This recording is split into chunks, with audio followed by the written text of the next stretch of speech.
Hello, and welcome to the Eurogamer newscast, where this week the big story is Sony potentially looking to acquire FromSoft owner Kadokawa. To talk all about it from Eurogamer's news team, it's Victoria Kennedy. Hello. Vicky Blake. Hello. And I'm Ed Nightingale. So yes, this is the big story of the week. Sony potentially making another massive acquisition of Kadokawa Group, who own not just FromSoftware, but other studios, anime, manga stuff, just loads of things. It could be an absolutely massive acquisition. So we're going to talk all about it. Let's just remind ourselves of the main story first, which broke on Tuesday from a report from Reuters, which claimed via sources that Sony and Kadokawa were in talks, although they both declined to comment at the time. And the following day, Kadokawa then acknowledged that takeover interest with a statement that read, "There are some articles on the acquisition of Kadokawa Corporation by Sony Group. However, this information is not announced by the company.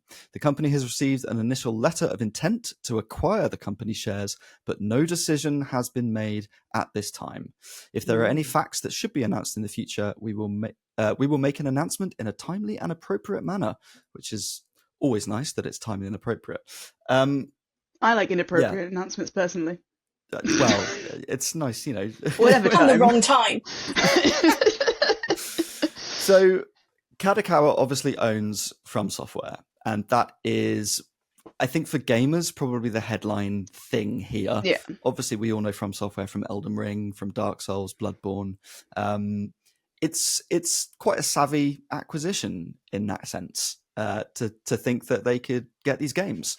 I think it would so initially, at least, it's from Sony. Seems like a good idea, right? I think it would be, from Sony's perspective, a great acquisition because they have got that really high caliber of, if we're looking specifically at the game sort of part of Kadokawa, they have some really good, high caliber, beautifully presented, constantly, consistently good titles underneath their belt. There's also obviously the Nintendo studio which released Mario and Luigi Brothership, that one. Also underneath that Kadokawa umbrella. So it would be great. I mean, I would have a concern that it would potentially then monopolize, should they go down this route, where their games are released, as in FromSoft, obviously. But I think it would be a good move from Sony, but I also think from Sony on the wider general, if we're going away from games and things, you know, it would also open up, like you said, the manga, the anime. They already own Crunchyroll. So I think this would be adding to that catalogue of their companies. Yeah. We should say, just to continue that, Sony already owns 14% of FromSoftware, or a stake of it, I should say. And there is a long-standing partnership between the two companies. Obviously, Bloodborne was an exclusive. Demon Souls was an exclusive. But even before that, there are others as well that have happened. I think King's Field was published by Sony, which was a PlayStation 1 launch title. And the first Armored Core, I believe, was also published by Sony. Was it? So it's not a surprise. The two companies, FromSoft specifically and Sony, definitely have this relationship. Obviously, FromSoftware, I think, have blown up massively from Elden Ring. It's been coming from all their previous games with Dark Souls and everything, but Elden Ring is really where I think FromSoft have blown up in terms of popularity and success, and that was a multi-platform release. And I think it would be a bad thing if suddenly FromSoft games became exclusive to Sony, and I don't think that they would let that happen, if I'm honest. Yeah. I mean, I don't think, I would hope that they wouldn't let that happen, FromSoft specifically, because I think the fact that it was multi-platform was such a boon for that game. I mean, it was a good game anyway, but I think the fact that it was multi-platform just added to the fact that it was, you know, everyone's like, this is the most successful FromSoft ever. You know, obviously, like you said, you had Demon Souls, which was a PS5 launch, and you've had Bloodborne, but then we had Elden Ring that just took off incredibly well across every single platform that it released on. Yeah. I mean, Bloodborne, there's a lot of Bloodborne fans are going to be hopeful with this potentially that we could see some sort of re-release or remake. I mean, hey, I'll take it if it's on offer. I'll take it. I'll take it. Because Bloodborne was exclusive to PlayStation, and I believe Sony owned the rights to it. So with the success of Elden Ring, there's not really a need for From Software to go back to Bloodborne that was an exclusive on one console when they can make something multi-platform that's huge. But if they're owned by Sony, hey, maybe Sony want to put some money in that and make them do it. So I guess there's hope there for Bloodborne potentially. Do you think then, hypothetically, if this deal eventually does go through, I realize at the moment it's more like a note of intent or however they phrased it, but do you think it could be something that we see then with the likes of okay, kind of Indiana Jones, I guess, being a Bethesda release, it's coming to Xbox first, but then it's coming to PlayStation. Do you think we could get something like a timed exclusivity thing on PlayStation? Yeah, I think should this acquisition happen, I think Sony would be silly to make things exclusive. I think that whole idea of exclusivity and multi-platform releases has really blown up with Microsoft buying Activision Blizzard and the whole debate with Call of Duty. And, I think that's really blown this wide open and shown that really multi-platform is sort of the way to go, because otherwise you're just excluding your audience, and maybe a timed exclusive works. It does feel that Sony and Microsoft have very different kind of positions on this, though. And it's been interesting to me how both of them work. I don't think publishers buying studios is good for the industry overall. I think Microsoft has shown the impact it has on indie studios, not just the products they make, but the people they employ. I think we've seen for the last 18 months or so how problematic that is. But it's curious, isn't it, that Microsoft has really, its messaging has been really clear that it's moving away almost from exclusivity. Depends on whether or not what's going to happen with Call of Duty in the long term. But generally, they are experimenting by making what have hitherto been first-party Microsoft games and making them available on other platforms. But it doesn't feel like Sony is as open to that as yet. They were really late on backwards compatibility, weren't they? They were really late on the subscription service. So they seem to have quite a different ethos and quite a different approach to it. So if they did buy it, I think it'd be really interesting to see the impact that will have on the industry beyond just From, because they're so different. And have such different perspectives, it'd be curious to see what happens. But generally, it's just, I just don't think publishers owning studios is good for us. Yeah. I think. Yeah, we want that. That's the downside, isn't it? Yeah. Yeah, I mean, you can see from Sony's point of view, yeah, we want to have these games. Will FromSoft suddenly get absorbed, or would they get absorbed into PlayStation Studios, or would they be kept as a sort of separate entity? I think Sony owns other developers that are separate entities. And as we've mentioned, there's Acquire as well, who made Octopath Traveler, Mario and Luigi Brothership. There's Spike Chunsoft that have made quite a few different things. Gotcha Games is another one. So will all of these get absorbed, or will they all operate independently? If Nintendo are using Acquire quite a bit, then it would be silly to be like, no, do you know what? We'll take them for PlayStation only. That would be, I think, a silly move. Yeah, I definitely agree with that. I wonder then if that did happen, would Nintendo then want to acquire? But that's possibly a newscast for another day. Did you just want to say acquire? You know I did, yeah. Yes. Yeah. As soon as it came to, I was like, I had to get it out there. Yeah, I've got to say this. Yeah. So on the flip side, then, what is in this for Kadokawa and I guess From Software? Why do we think they would be even willing to look to sell? I mean, if you look at Sony's treatment of Bungie, that was their last big acquisition. And I'd be very interested to see what the number would be on Kadokawa to compare with Bungie, which was obviously a huge sale. They haven't done a great job of Bungie, but maybe you could argue Bungie wasn't in a great state already. I mean, Vicky, you're a big Destiny fan. How dare you? You're a big Destiny fan. You've probably seen what's the changes that have made there and the impact Sony's had. Has that been a good thing for that company at all? It's interesting, isn't it? Because I think when Bungie parted ways with that division, there was a kind of collective sigh across the community of people going, "Oh, brilliant! Now they're gonna walk back some of the."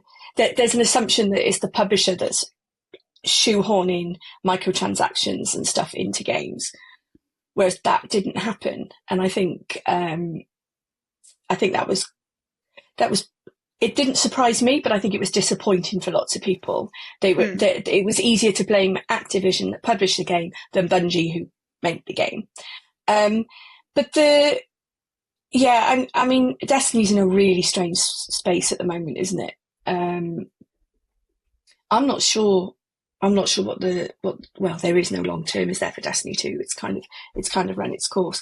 But I still haven't forgiven them for, when they unveiled the first Destiny, said, you'll be paying this for the next 10 years. And in a way, it kind of feels like we have, because there's some things they just keep cutting it up and then reselling it to you 5 years later to play in Destiny 2 instead of Destiny 1. But I don't know, I suppose, is the very, very long-winded answer is I don't know. And I think that's going to be the question mark over From. But I mean, you think of Firewalk, you think of it's Firewalk, right? With the Concorde. With Concorde, yeah. Yeah. So you think of what happened there. I would imagine that for From and its parent company, having some stability and a big publisher behind you like that is enormously appealing, given the state of the industry at the moment and the lack of certainty most studios have. So I can see why that would be appealing to them. From Kadokawa's point of view, though, and it's so much more than just games. I can't actually remember if this is accurate, so please correct me, but was there not talk of someone from Korea wanting to take them over as well, and they wanted to remain Japanese? Yes. Yeah. So there are some rumors around, and there is a South Korean company whose name I have now forgotten. But yes, they own a stake in Kadokawa, and it looks like they might be looking to make a hostile takeover. And so Kadokawa are a bit like, okay, well, we don't want that because they want to remain a Japanese company. They don't want to be owned by a South Korean company.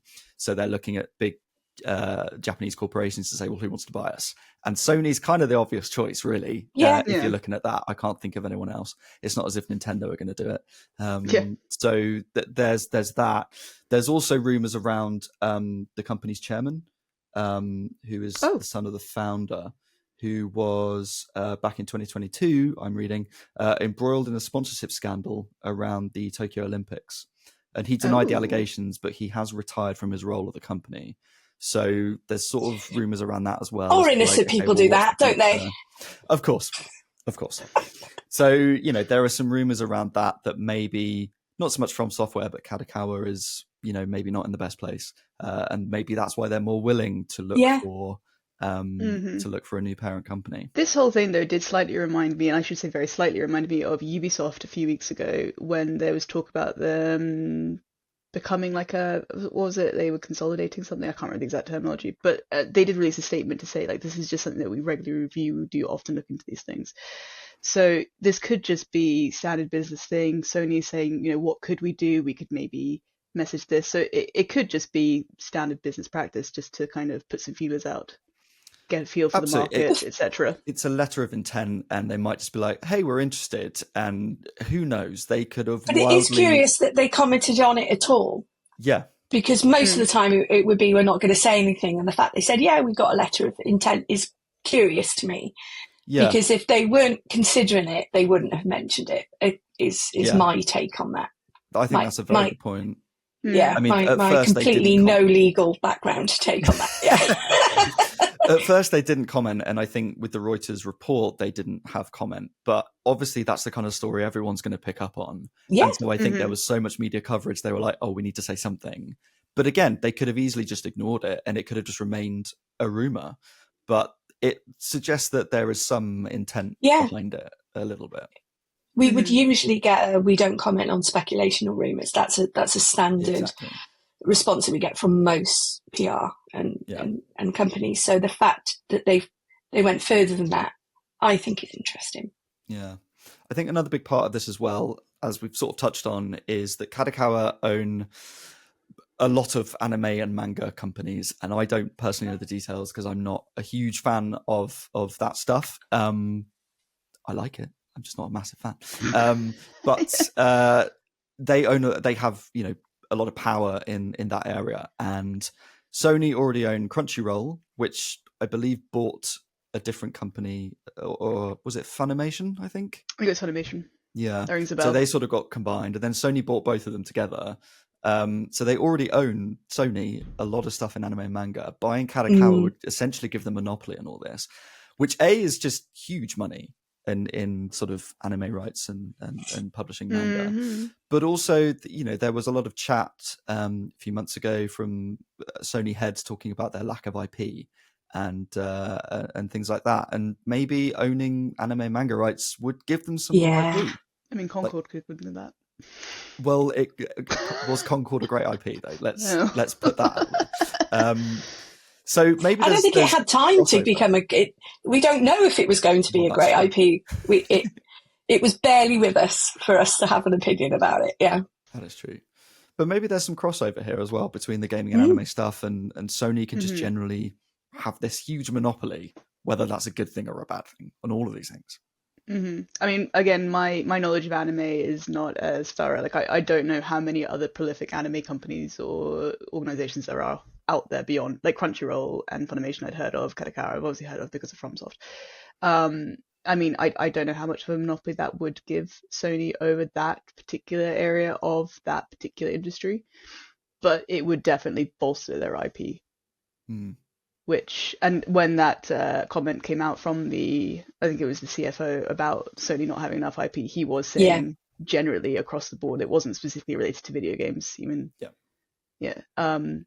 So, fair enough. Again, it's a business move. I guess the ultimate question to ask then is, do we think this is actually going to happen? Is this just going to be we're considering it, or do you think this will actually go through, and in a few months' time we'll start the year by saying, hey, Sony have bought Kadokawa for $50 million or whatever? I think probably more than that. I can imagine from Kadokawa's perspective, if they want to stay a Japanese company and there is a threat of them being taken over by a different organization which would change that sort of ethos, then yeah, I think it's pretty likely that this could and potentially would happen. I'm more inclined to believe it after we had the follow-up. Initially, it's just one of those things that happen. It's like when we get stories when studio making game, shocker. We know that's happening. So I was, skeptical when the news first broke, and then when we had the follow-up, I think it's probably going to happen. Yes. Yeah, I think I agree with you there. And there's the Souls fan in me that is, desperate for a new Bloodborne, so maybe that'll happen. But with my fan gamer hat on, but with my more business hat on, yeah, I genuinely think it could well happen. I think there's probably a lot of truth in this. I remember when the news broke of Microsoft acquiring Activision Blizzard, or starting to, and immediately the console wars come up, and then everyone starts saying, oh, well, who can Sony buy to retaliate? And FromSoftware came up time and time again, either FromSoftware or Square Enix. So Square Enix would have been mine. Yeah. And so it was those two that people were, most people were sort of bringing up. And I think FromSoftware is the better bet out of those two, at least. I think you're right. But buying Kadokawa as a whole, again, with all the anime stuff, is a big move for Sony. Should it happen? Do you think there'll be some kind of antitrust kind of monopoly investigation before it happens? Do you think Microsoft will make Sony's life as easy as Sony made its life when it was trying to acquire? I think because point. I don't think they would, because I think it's a more general acquisition because it covers so much more than just games. But it's FromSoft. But they already have a stake in FromSoft, so they've already invested. How petty do Microsoft want to be? Because they could turn around and say, well, you didn't want Call of Duty to be exclusive, so we don't want the next Elden Ring to be exclusive, or Dark Souls 4. And they could very easily turn around and do that and be petty. I wonder if a lot of that exploded because they were American companies and it was American business. And I think Japanese business works very differently with different standards. So I don't know if they would have that same, if there would be that same sense of competition. Equally, Microsoft is desperate to get into the Japanese market because they never have. And if Sony then takes away a huge opportunity from them, I think they'd be pissed. Then they'd buy Square Enix. Yeah, they were Like definitely Microsoft cozy up to was Square. They just keep doing this. Like, Like, well, with yeah. Take that. I don't think Square Enix would agree to a Microsoft takeover. That wouldn't be a good fit. I mean, I half never their thought games aren't even Activision on would. Xbox. I never thought Activision would. I'm beyond trying to guess what's happening. Really, it's been such a wild 2 or 3 years. I don't think any of us could guess. Yeah, because even Bungie was I say relatively recent, it was what, 2022 Bungie was acquired, wasn't it? By Sony. Like, we seem to have Something had a around spate there. of acquisitions just in the last, like, 5 years or something. It was on its own for a while, wasn't it? Because it uncoupled from Acti, and then it was probably for a couple of years, was it? Or it was kind of its own I don't know, publishing itself. I can't think of the term I'm Entity. looking for. own Entity, entity, thank you. yeah. That's the one I wanted. It was his own entity doing both. It is Friday. But clearly what it is a symbol of how difficult it is to have to do everything. Because you would think after being, because it's been owned by everyone. I'm surprised we haven't owned it at this point, but Bungie's just been owned by everyone at this point. Complete direct competitors at this point. But clearly it needs the money. It needed something behind it, or either that or Sony backed up with a dump truck of money and just a ridiculous amount of money and tempted them back. But what's interesting to me is how it doesn't really, you're one bad game away from failure, right? You're one bad game away from crashing.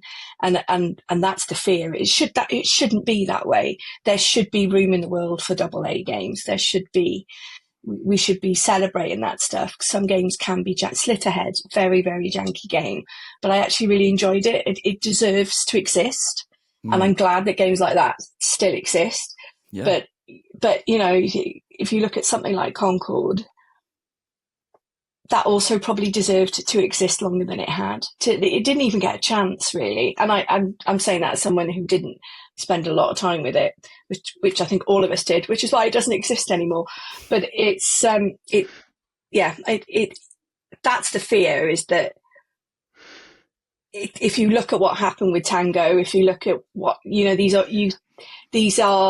huge games or huge studios with huge games, award-winning games, critically acclaimed games, and they still somehow don't make it. And that's the worry, I think, when someone else gets involved with somewhere like From. With FromSoft, though, I think it helps that they still have Miyazaki on board, and I remember him being very vocal whenever there was the discussion around layoffs about how, like, he will not let this happen when he's got control of the company. So I think even if they get Kadokawa, FromSoft, I still feel will be Miyazaki's baby. I'd imagine that, and I'd like to think that Sony would say, do you know what, you're really successful at what you do, we'll own you, but do what you want. Yeah. And maybe that's wishful thinking, but yeah. But Sony does seem to be better than that. The historically, it feels like we've seen more of those types of closures on Microsoft's part than we have on Sony's. Maybe that's, I don't know, confirmation bias or something. Maybe I'm just seeing, but you think of the studios that Microsoft has shuttered, and then you look at Sony and it. I suppose, yeah, Sony's still got Blue Point that did the Demon's Souls remake. It's still got Naughty Dog. It's still got Insomniac, and they're all cracking on doing their thing. Yeah. I mean, to your point, Vicky, I think, even like you say with Tango, even that can't survive, and for it to continue, it needs to be part of a corporation. And it's moved to another one. Is it Crafton? Crafton. Yeah. So it feels like the industry is very much splitting to these. It's just becoming more and more extreme. It's the big AAAs chasing graphics and everything else and chasing money that has to be part of a big corporation, or it's a tiny indie and there's just no space for anything in between. Yeah. And it's a real shame that even the biggest, seemingly big companies like From Software, as part of other companies, are being swallowed up by even bigger ones. Yeah. It's just like, where does it end? It just keeps escalating, and I don't see how. I don't see at what point this ends, especially if Sony and Microsoft are going to keep competing with one another. And at the end of the day, what we want from them is games. And Microsoft have made these big acquisitions, but have they released that many games from them? And games take a long time, and to develop, and maybe we'll see the fruits of all this in a couple of years' time. But right now it doesn't look good for the industry with all these acquisitions happening. That's a great point to end on. Thanks, Ed. You're welcome. I have a quick question for you though before we do end, because I'm curious now. We've been talking about FromSoft. We've been talking obviously about Elden Ring and its wonderful DLC, Shadow of the Erd Tree. I want to know what you feel about that being Game of the Year nom. It's a slight segue. Is it? Yeah. Is it? Yeah. It's an expansion. Right, you're saying that just to play devil's advocate with me. As far as I'm not trying to rile you up. What are you talking about? I would never manipulate you like that. Really? As far as I'm concerned, Shadow of the Erd Tree is the best thing I've played all year, and it doesn't matter to me if it's a game or an expansion or a standalone or whatever it is. That is the thing in gaming that I have had the most fun with this year. So if that makes it Game of the Year, so be it. All right, I know another button to push. What about the fact that Silent Hill 2, which has been rebuilt from the ground up with no like previous assets or base, has not got a Game of the Year nomination despite being phenomenal? I presume I'm that's devastated. Vicky's button that you're pushing. Yes, yeah. I know what I'm doing. Yeah, I think it's grossly overlooked. There's a lot of politics around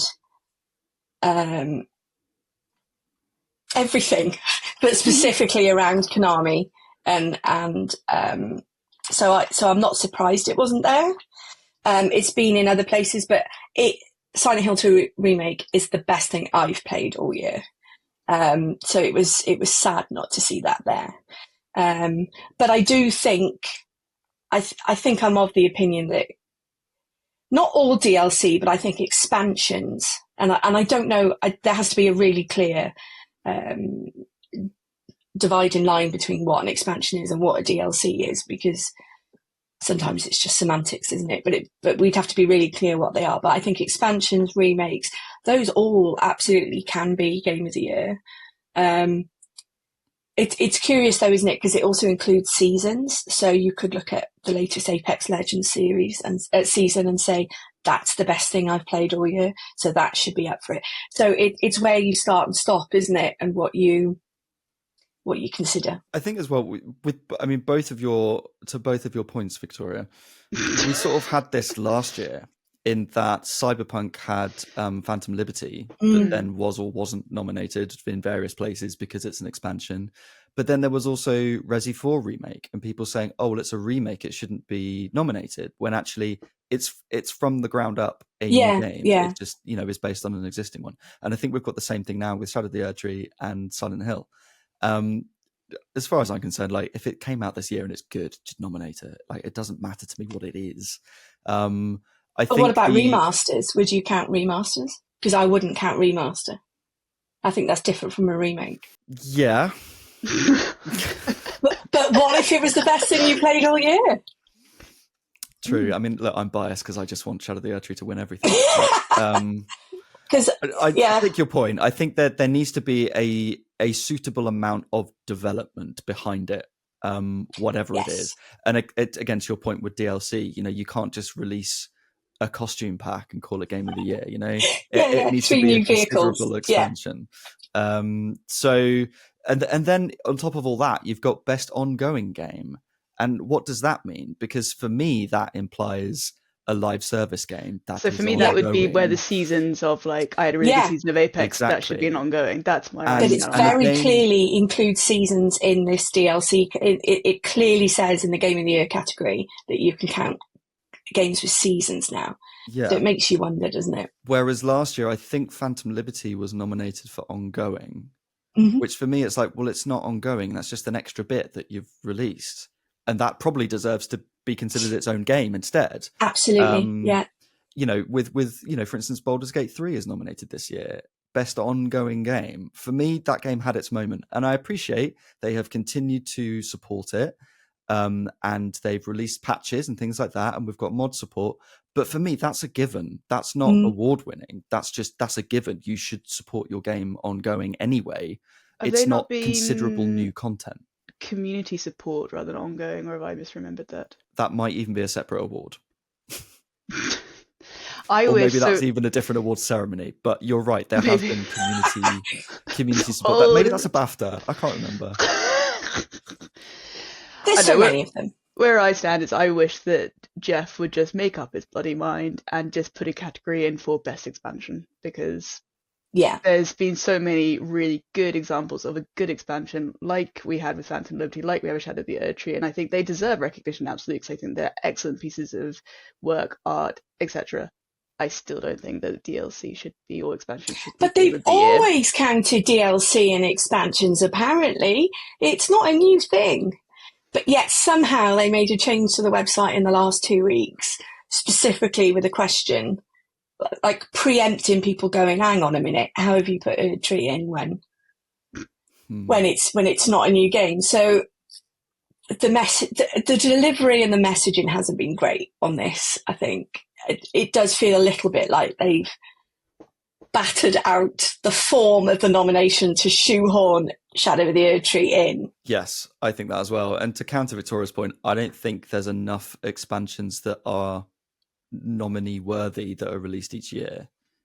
In the sense of if that was an award this year, it would be a category of 1 with Shadow of the Erdtree and it would win. So it would feel unfair. And I guarantee next year no one will release an expansion and they will make an award and be like, oh, we don't have any nominees. But then you could also throw just shove in it in the games. But you could throw in, if we were just going down a DLC route, we could then throw in like Astrobot speedrun missions. So there would be like little bits. They're maybe not of the same scope as Shadow of the Erdtree, but they still add on a different element to a pre-existing That's game. a crazy comparison though, isn't it? Yeah. And then what counts as DLC? Is it a costume pack? Can you compare Shadow of the Erdtree to a costume pack? I mean, there would be an obvious Stellar winner. Blade's soft physics count as DLC, and does that compare to Shadow of the Erdtree? Is that what you're saying? I'm sure it does to some. Best patch update of 2024. Now that's an award. I think, in short, what we're saying is that game awards are completely incapable of categorizing the broad spectrum of games. Yeah. That's the one. That's it. There we go. Let's end on that point, shall we? That's more positive. Well, if you've been watching... A little snort then. And a snort to round us off. If you've been watching and listening this far, thank you so much for sticking with us with this conversation. Victoria, where can people find you on social media? All over the place for various different names. I think I'm predominantly Little Chop Shop Gal or Lil Chop Shop Gal, but it's a mystery to even me, to be honest. Yeah, we're all moving to Blue Sky, right? I think though my little tag things have been added on my Eurogamer profile, so find them there because they're pre-linked. There you go. There we go. And Vicky? My Twitter is essentially dormant at the moment, and I had to lock it because of the whole AI shenanigans, so I am primarily on Blue Sky now, and you'll find me as Vix, VIXX. And you can find all of us via the Eurogamer Starter Pack, which is on the Eurogamer Blue Sky account. So that's us, Digital Foundry, and that's it. Just the best. Have some Digital Foundry. You don't need anyone else. Nice. What about you, Ed? I forgot that existed, so thank you for mentioning that. I am at Ed Knights, basically everywhere. I'm still on Twitter for the moment, but definitely moving to Blue Sky more. So yeah, find us there. Awesome. Yeah. Well, thanks very much again for listening, and we'll see you next time. Bye. Thank you. Bye.